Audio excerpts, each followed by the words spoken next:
Frida Kahlo painted herself 35 times. Out of approximately 200 works across her entire career, 1 in every 6 is a self-portrait. She depicted her own face more obsessively than almost any other painter in the history of Western art, including Rembrandt, including Van Gogh, including the long tradition of artists who used themselves as models out of convenience or compulsion. When asked about this, she gave an answer that is quoted so often it has lost its weight.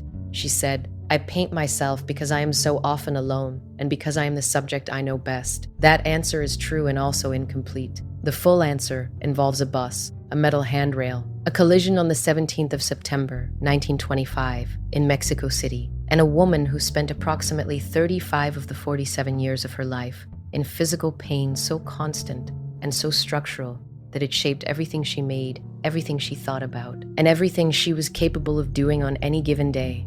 Frida Kahlo did not begin as a painter. She became one because she could not get out of bed. The bus. On the afternoon of September 17th, 1925, Frida Kahlo was 18 years old and riding a wooden bus through Mexico City when it collided with a streetcar. The impact was catastrophic. The bus buckled. A metal handrail broke loose and passed through Kahlo's body, entering her left hip and exiting through her pelvis. Her spinal column was fractured in 3 places. Her collarbone was broken. Her right leg was broken in 11 places. Her right foot was crushed. Her left shoulder was dislocated. 3 of her pelvic bones were fractured. She had already survived polio at the age of 6, which had left her right leg slightly thinner and shorter than the left. She was now, at 18, a person whose body had been comprehensively reassembled by injury, twice before she was old enough to vote. The reconstruction of her body over the following decades required more than 30 surgeries. She wore plaster corsets and steel corsets. She spent months in hospital beds with her torso immobilized. She spent months in her childhood home, the Casa Azul in Coyoacan, confined to a bed with a specially constructed canopy mirror so she could see her own face from a supine position. It was her mother who had the mirror fitted. It was the mirror that produced the paintings. This is why she painted herself, not because she was in love with her own face, not because she had an unusual degree of self-regard. Because she was immobile, she had a mirror, and she was the only subject available to her. Why she started painting. Kahlo had not been particularly interested in becoming a painter before the accident. She had been preparing for medical school, studying at the National Preparatory School in Mexico City, and was by all accounts a student of sharp intelligence and considerable social confidence. She had noticed Diego Rivera when he came to paint murals at her school, and had apparently told her friends, with the directness that characterized her throughout her life, that she intended to have his child.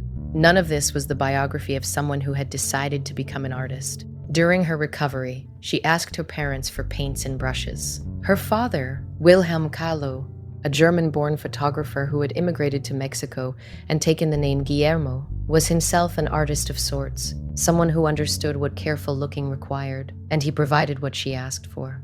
Her mother arranged the mirror. She began to paint the only thing she could see clearly from where she was lying: herself.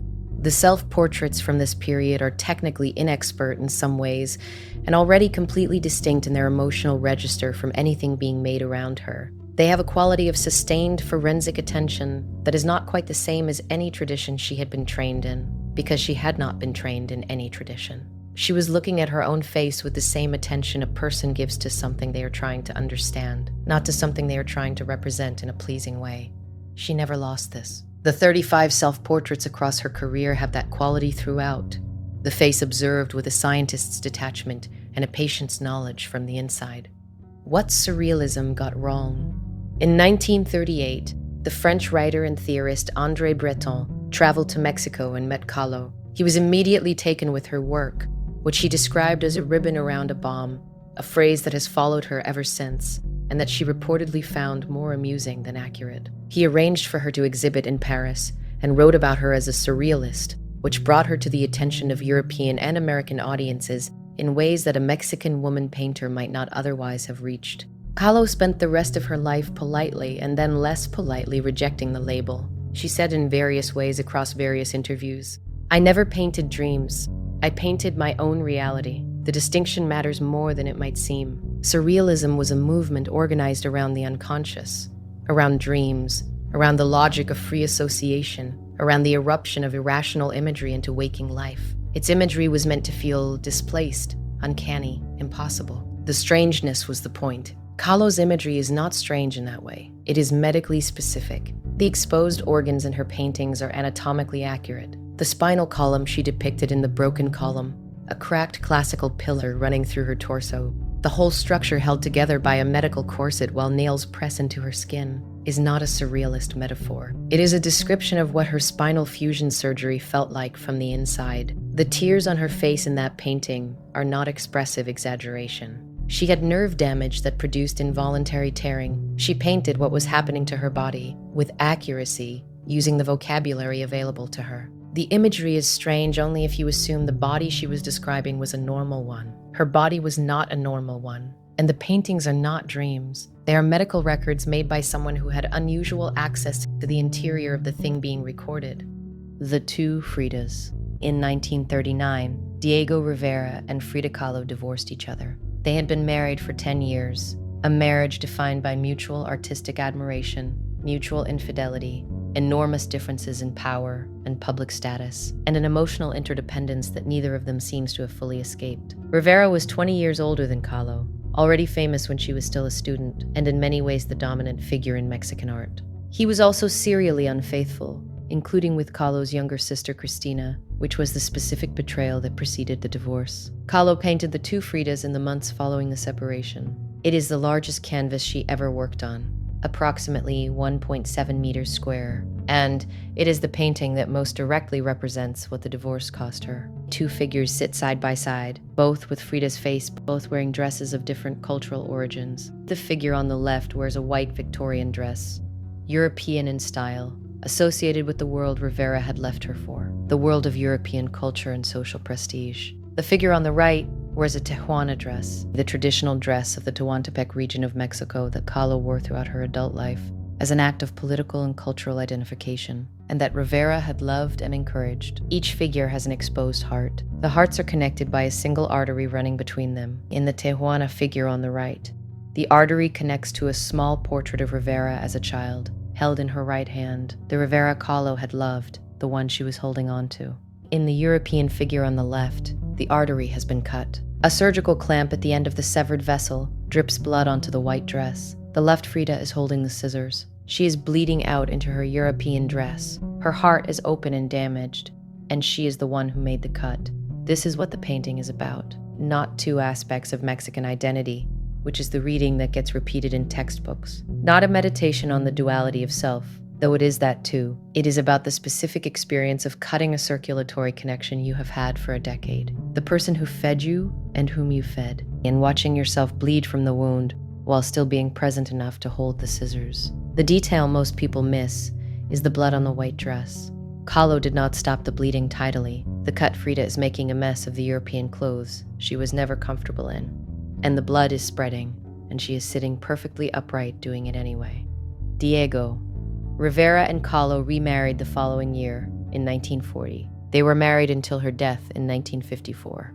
This is the fact that the painting, once you know it, retroactively complicates. The Two Fridas was made at the moment of maximum separation.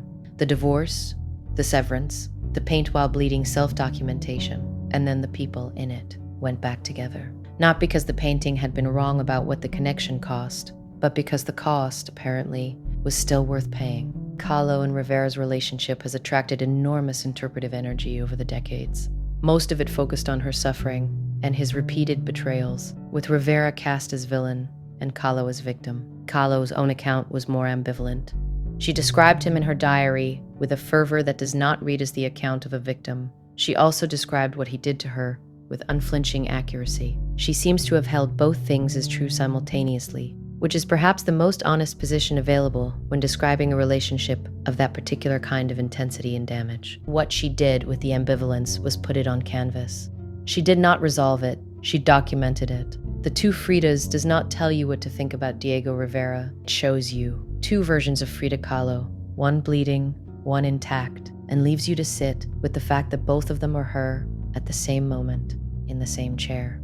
What the painting is. Frida Kahlo died in 1954, at 47, likely of a pulmonary embolism, following pneumonia. though the circumstances have never been entirely certain, and suicide has never been definitively ruled out. Her diary's last entry reads, "I joyfully await the exit, and I hope never to return." She was in severe pain in the months before her death, following the amputation of her right leg below the knee due to gangrene. She had spent more than half of her 47 years in pain significant enough to require medical intervention. She had spent 35 of them painting her own face. What the self-portraits are, taken together, is something that has no precise equivalent in Western art. They are not autobiography in the conventional sense. They do not tell a chronological story. They do not organize themselves into a narrative of development or growth. They are a sustained record of the experience of inhabiting a specific body across time. The face changes across the paintings not because Kahlo was tracking her own aging, but because the body behind the face was in different states. Different surgeries, different recoveries, different relationships to pain, and the face registers all of it. The eyebrows held steady, the eyes held steady. What changes is the atmosphere behind the stillness. The Two Fridas is the largest, and in some ways the most explicit of these records. It is the one painting where Kahlo showed the inside, directly, the hearts, the artery, the blood, rather than encoding it in symbolic objects or metaphorical substitution. She put her own circulatory system on the canvas and showed you what happens to it when the connection is severed. She showed you who was holding the scissors, and then she remarried him the following year and kept painting. That is not a story about a victim. It is a story about someone who understood exactly what she was doing and did it with full awareness of the cost, which is, when you look at it clearly, what every one of the 35 self-portraits is also about. A woman looking at herself from a mirror above a hospital bed, with a body that had been broken twice before she was 20, deciding that what she saw was worth painting. She was right. I'd love to know what you think. Before today, did you know the Two Fridas was painted during her divorce? And does knowing that change which figure your eye goes to first when you look at it? Let me know in the comments. I'd really love to hear your reading.